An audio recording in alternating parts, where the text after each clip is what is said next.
Hello, my wonderful viewers, and welcome to another episode of Betty Adams Overanalyzes. Today, we are going to take a look at Transformers EarthSpark, Season 1, Episode 5. And just like that, the water cleared. Now, if you recall from my episode 3 review, I was waxing poetic about pools and water and just how deep this show was trying to be.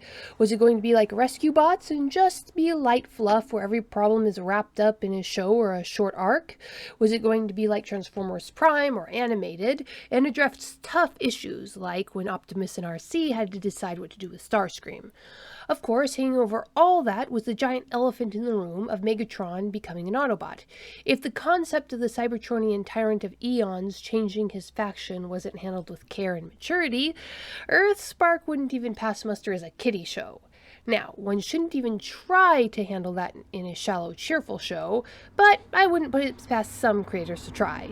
Well, now we know, and I am about to get into all sorts of spoilers, so you better go check out the links below the video to get a copy of my book, Humans Are Weird, Let's Work It Out. Now, here come the spoilers. You have been warned. The pool is deep, my friends. Yes, this show is made to appeal to kids with bright primary colors and children for main characters, and like the original Sesame Street, Batman the Animated Series, and a few Transformers predecessors, there is quite a bit more to this than meets the eye. Yes, Bumblebee is yellow and cheerful, but he is struggling with a task that is very different from his solo scouting duties during the war. Yes, Optimus is his ever-cheerful self, but he is torn between seeing justice done for the humans on Earth, who, through no fault of their own, were invaded and had the Cybertronian Civil War dumped on their doorstep, and seeing justice done to his fellow Cybertronians. Yes, Robbie and Mo are children, but they are, for the most part, well and realistically written. And Optimus, as kind and loving as he is, still allows children to go into combat situations. And that is the kicker, isn't it? Is it well written? This episode had presented us with a complex moral dilemma in how the captured Decepticons are disposed of. This episode itself was well written and presented the question with nuance and subtlety.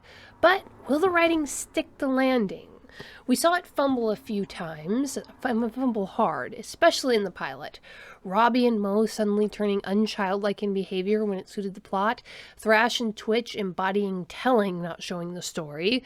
Just a few ragged inconsistencies in writing quality that made me cringe in an otherwise smooth story. With each episode, the writing seems to have gotten better, but that stuttering start makes me a bit leery of the rest of the season. Still, I forge ahead with hope. And one thing that gives me great hope and severe geekish pain is this show's attention to detail and knowledge of the real-life situations they are drawing from.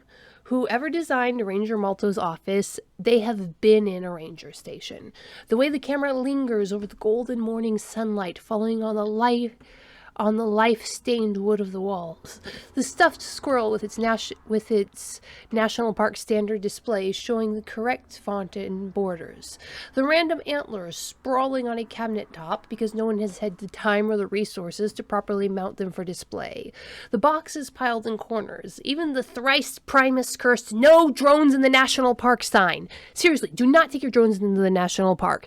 You drive mother squirrels away from their babies, you ruin the experience for everyone, and some poor rangers gotta hunt you down and give you a ticket when all they want to do is help you have fun. Don't take drones into the parks.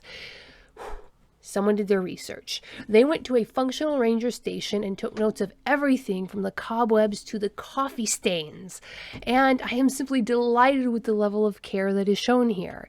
Even down to the fact that Mrs. Wiggles has escaped. As Emily over at Snake Discovery says, there are two kinds of snake keepers in the world. Those who have lost a snake and liars. Now, I'm not saying this episode is perfect. There is one glaring issue with everything that touches Ranger Malto's professional life that drives me absolutely nuts. It is maddening. It is wrong at a deep and fundamental level. It nearly ruins the show for me. And they couldn't have done anything else. The logos. Now, don't get me wrong. I know I can guess why. I've looked up the regulations myself. I know why the showrunners don't use actual copyrighted, trademarked, whatever it is a government agency does legally to prevent other people from using their logo. Legal reasons. The show creators can't just up and use the formal National Park arrowhead, or the Bureau of Land Management shield, or the shield of the Pennsylvania State Parks, or the trees of the Forest Service. But did they have to mash them all together like they did in a different Franken symbol for each situation? At least be consistent.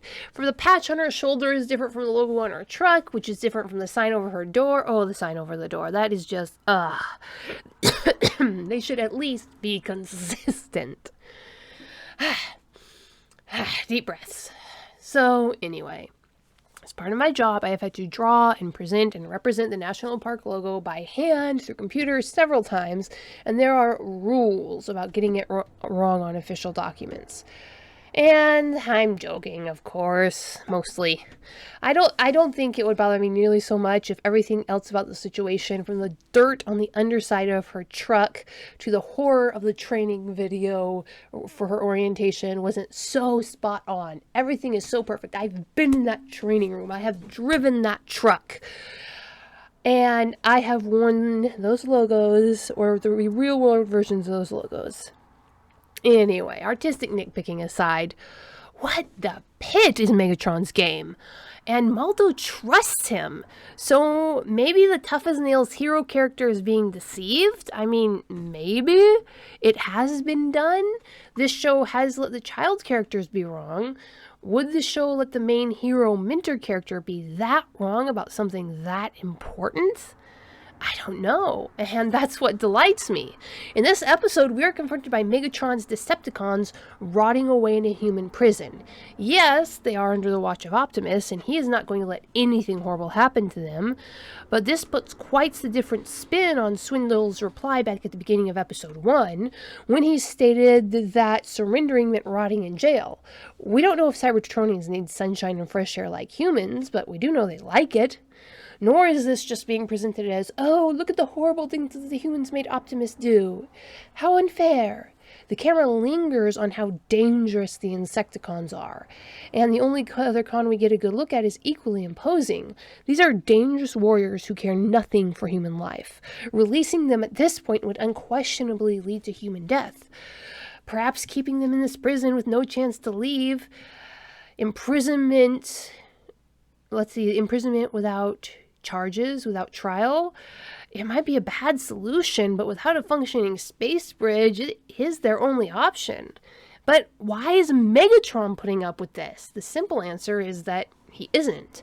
The most Megatron answer is that he's using this situation to keep his Decepticons safe and fed until he can turn the situation to his advantage. And instead of having to fight and scrounge for Energon, the Autobots are bringing the Energon to them. I mean, low rations, but still. The simplest, single most likely solution is that Dorothy Malto, our human hero, the all-American soldier, was deeply, profoundly wrong about one of her oldest friends. And by gum, that would be gutsy for the show to go there. But what other option is there? Would Optimus have used some kind of mind control on Megatron if even keeping murderous cons incarcerated gives him pause? Perhaps some variant of the tech in the gauntlets that connect Malto and the children? Perhaps the old mental control chip from G1? If so, does Ranger Malto know what's going on? So much happened in this chapter. We find out that the senior Maltos have emergency codes set to Christmas carols of all things. Then there's the issue of the fog.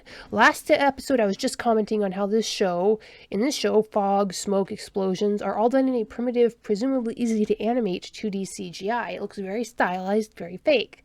And then this very next episode opens with a dense, realistic, hyper-realistic fog consistent with the character animation. It made it stick out like a sore thumb now that I was getting mentally used to the 2D fog, so I was rather expecting it when it was revealed to be a dream sequence.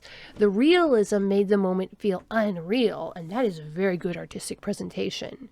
So, why the secrecy in Ghost? Everybody knows about the Cybertronians. There's classes on it in the local grade schools. Why is Ghost being so secretive about what they're doing? What soured Malto on Optimus in the first place that they had to have the moment of mutual understanding that they come to in the show? And what the pit is Megatron up to? What do you think his game is, my wonderful viewers? Hit that like and subscribe button and leave a comment below telling me what you think Megatron is up to, because what are the chances he's not up to something? Peace out, my wonderful viewers.